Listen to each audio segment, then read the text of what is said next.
একটা ছেলে সচিব, একটা মন্ত্রিসভার সচিব, আর একটা ছেলে হচ্ছে তোমার কলেজের প্রফেসর, আর একটা ছেলে কি একটা চাকরি করে, মেয়েটাও একটা প্রাইমারি স্কুলের শিক্ষিকা সম্ভবত। তো এইরকম মাতৃগর্ভা একজন নারী ঈদের সময় একটা ফ্ল্যাটে পড়েছিল, মরে পড়েছিল। তার গায়ে যখন পোকা ধরে যায় তখন সন্তানেরা খোঁজ নিতে আসে। তাহলে এই শিক্ষিত হয়ে কি লাভ হলো? অথচ আমি দেখেছি লেখাপড়া না জানা একটা প্রবাসী তার মা বাবার জন্য বিদেশ থেকে এই আমের সিজনে আমের অর্ডার করে, যে আমার মায়ের বাড়ি অমুক জায়গায়, আমার বাড়ি অমুক জায়গায়, আমার অমুক ঠিকানা, ওখানে আপনি প্লিজ 1 ক্যারেট বা 2 ক্যারেট আম পৌঁছায় দেন।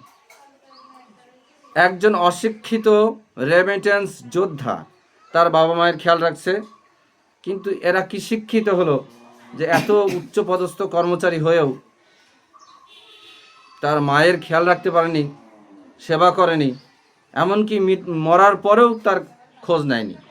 মরার 6 দিন পর বা 7 দিন পরে তার গায়ে যখন পোকা ধরে গেছে তখন আশেপাশের লোকেরা তার সন্তানদের খবর দিয়েছে, তখন এসেছে তারা।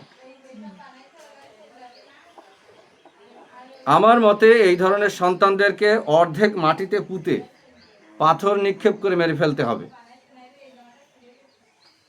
যারা তাদের বাবা মায়ের খোঁজ রাখে না।